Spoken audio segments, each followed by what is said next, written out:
नमस्कार, सभी का स्वागत है कणई एग्रो में। आज हम फिर आए हैं कपास की खेती में विज़िट करने। ये जो कपास की फसल दिख रही है आपको, जो ये मैंने पहले भी वीडियो डाला था इसका, ये आज 95 डेज़ के लगभग 95 से 100 दिन की हो चुकी है। और अब इसमें कपास भी टूटने भी लगा है। जो ये डिंडू होते हैं इसके, इससे ये निकल रहा है। ये देखिए, ये रुई निकलती है कपास की फसल से। जो ये एक तरह की नकदी फसल है, इससे रुई प्राप्त की जाती है, जिससे कि आपको पता ही है धागे वगैरह और वस्त्र वगैरह या कपड़े वगैरह सारे इसी से बनते हैं। और ये किसानों के लिए एक तरह का सफ़ेद सोना भी बोलते हैं। ये देखिए आप, ये इस तरह से ये जो डिंडू है, ये डिंडू है, ये धीरे धीरे जब दिनों का होगा तो ये टूट के ऐसा हो जाता है। और इसको इस प्रकार चुन लिया जाता है और इसको एकत्रित किया जाता है। और इसी से इसको रुई बोलते हैं। और इसी से आपका जो कपड़े आप और हम पूरी दुनिया जो यूज़ करती है, इसी से बनता है। जिस रुई से जब इसको चुनते हैं तो इसी के अंदर एक इसका जो कपास का बीज निकलता है, जिसे हम बिनोला भी बोलते हैं। ये बिनोला से इसका ऑयल भी निकलता है तथा इसके कई उपयोग है। ये एक वापस सीड्स के काम तो आता ही है, इसके साथ ही इससे जो बीज तेल निकाला जाता है, ऑयल निकाला जाता है, जिसे कपास का ऑयल बोलते हैं बिनोला की। और इससे ऑयल निकलने के बाद एक खल बनती है, जो इसका जो बच जाता है तो उससे खल बनती है। वो खल काम आती है दुधारू पशुओं के, आपके डेयरी फार्म में और वहीं में। और इसमें जो इसकी खल होती है, बिनोला की खल, इसमें प्रचुर मात्रा में प्रोटीन और फाइबर युक्त होता है। तो इसका काफ़ी उपयोग है। डायरेक्ट इनडायरेक्ट जो फसलें होती है, वो डायरेक्ट इनडायरेक्ट पशुपालन से जुड़ी हुई होती है कहीं ना कहीं। ये जो कपास की फसल है, ये मई या जून में बोई जाती है, जो 140 से 50 दिन की होती है। और इसकी जो पौधे की हाइट होती है, ये पौधा इसी प्रकार का होता है। पौधे की हाइट मैक्सिमम 6 से 7 फुट तक पहुंच जाती है। तो इसमें एक किसान भाइयों, एक ध्यान रखिएगा, जब भी आप अगर इसमें लेते हैं तो जब ये 6 फुट के आसपास हो जाए तो ये ऊपर का ये आप इसका ऊपर का जो मुंह है, इसको तोड़ दीजिएगा। ऐसे तोड़ने से इसकी पैदावार ऊपर नहीं जाके ये साइडों में फैलेगा और अच्छा उत्पादन देता है। इससे कहीं ना कहीं उत्पादन पर फ़र्क पड़ता है। जब इसकी हाइट 5 साढ़े 6 फुट के आसपास रोक देनी चाहिए। इससे इसके ऊपर जो ये तोड़ते हैं तो इससे इसकी हाइट रुक जाती है। इसके तोड़ने से इसकी हाइट ये कम ऊपर की तरफ ग्रोथ कम करेगा, अब ये साइडों में ग्रोथ करेगा, जिससे उत्पादन में कहीं ना कहीं जो इससे ज़मीन से जो आ रहा है इसका जो खाना वाना, तो वो साइड में उत्पादन में काम आएगा। कपास का जो उत्पादन भारत में सबसे ज़्यादा गुजरात में होता है। गुजरात सबसे आगे है इसका उत्पादन देने में। उसके बाद पंजाब, राजस्थान, इन जिलों में, मध्य प्रदेश, इनमें भी होता है। तो इसका प्रति बीघा का उत्पादन तकरीबन 7 से 8 कुंटल हो जाता है। अगर सब कुछ अच्छा हुआ और टाइम से टाइम बारिश और सब होने पर इसका उत्पादन 7 से 8 कुंटल बीघा का और 40 से 45 कुंटल हेक्टर का आप ले सकते हैं। ये देखिए, सबसे पहले इसमें ये फूल आते हैं। फूल आने के बाद ये ऐसा पिंक कलर का होता है। उसके बाद ये इस टाइप का बनता है और इसी के अंदर कपास तैयार होता है। ये जो अभी आप देख रहे हैं, ये बीटी कपास है।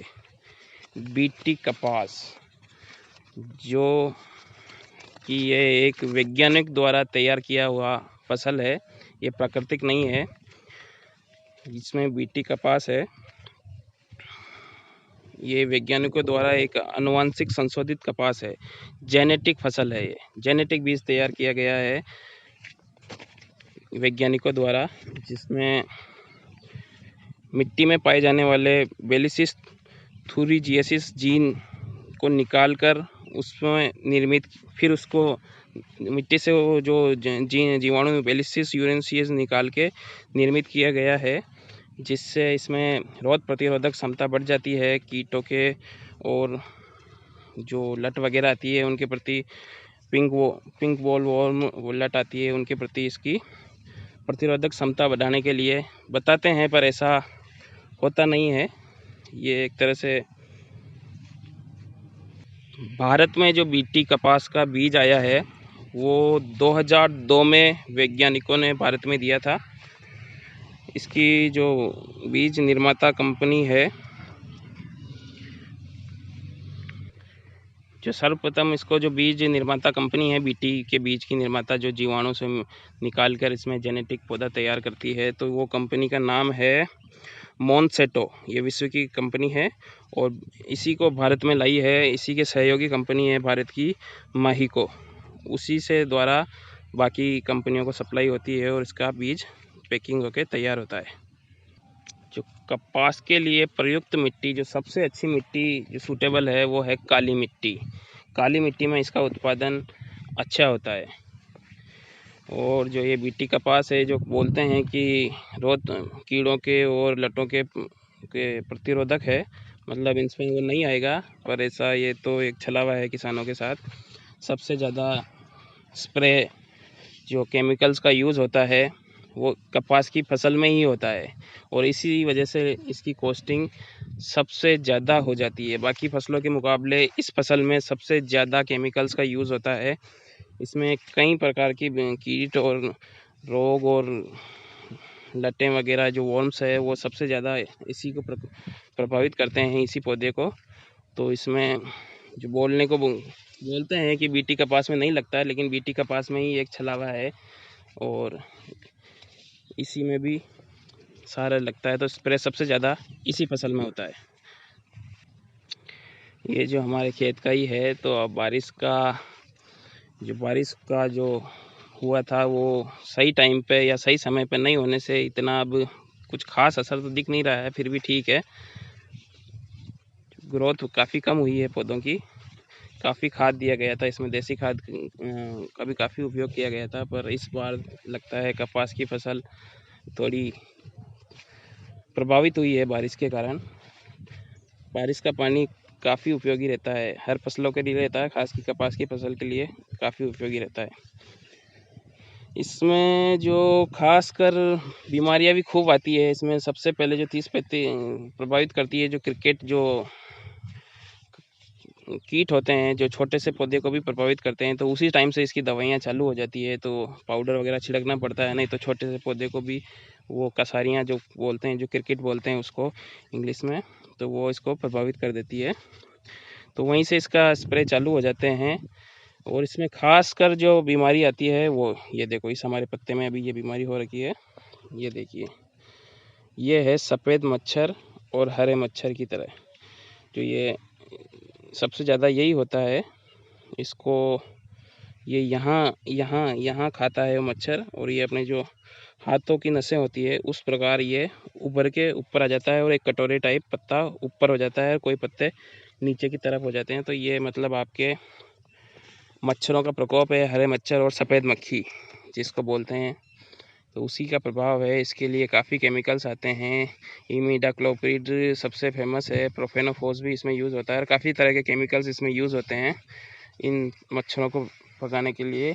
उसके बाद जब ये अब डिंडू तैयार हो गए हैं, तो अब इसमें लट्टों का प्रकोप, पिंक वॉर्म जो आती है उसका भी प्रकोप उसमें छेद करके अंदर घुस जाती है, और कपास का जो रुई है उसको काफ़ी प्रभावित करती है। तो उसके लिए भी काफ़ी केमिकल्स का यूज़ होता है, कम से कम 6 से 7 स्प्रे इसमें होते हैं, तो इसी के लिए इसकी लागत बढ़ जाती है। फिर भी अगर उत्पादन को देखते हुए 5 क्विंटल बीघा का भी उत्पादन हो जाता है, मतलब 30 क्विंटल हेक्टर का हो जाता है, तो ये एक अच्छा रकम किसान को दे जाती है। इसमें लगभग 10,000 का खर्चा बीघा पे आ जाता है, 10,000 का खर्चा बीघा पे आ जाता है, और 40-50 हज़ार का खर्चा आ जाता है हेक्टर पे, अगर इस पे सारे स्प्रे टाइम टू टाइम और सारे पोषक तत्व दिए जाए। फिर भी इसकी अगर 5 क्विंटल भी अगर बीघा की बैठ जाती है तो अच्छा फसल उत्पादन मतलब पैसे अच्छे नकदी तैयार हो जाती है किसानों के लिए। इसकी जो एवरेज क्विंटल की रेट मंडियों में चलती है वो 5500 से 6000 के बीच में चलती है। 5500 से 6000 क्विंटल के बीच में बिकता है रुई कपास का फसल जो तैयार हुई हुई है वो 5500 से 6000 के, कभी ज़्यादा भी हो जाते हैं कभी कम भी हो जाते हैं मार्केट के हिसाब से। जो भारत की सबसे जेनेटिक बीज जो सबसे पहले तैयार किया गया है वो कपास का ही है, जो संशोधित अनुवांशिक संशोधित बीज है, जीन से तैयार किया गया है। बैंगन की फसल में भी इसका उपयोग हुआ था, बैंगन के लिए भी किया गया था, लेकिन सरकार से शायद इसकी अनुमति नहीं मिली है, तो बैंगन में बीटी जो संशोधित बीज बैंगन में अभी नहीं आए हैं और उसका उपयोग नहीं करने दे रही है गवर्नमेंट। तो आज ये हमारा सेकंड विजिट थी हमारी खेत पे, कपास के खेत पे, जो 10-15 दिन पहले करके गए थे हम। उसके बाद तो स्प्रे भी दे दिया, अब वापस लगता है स्प्रे देना पड़ेगा।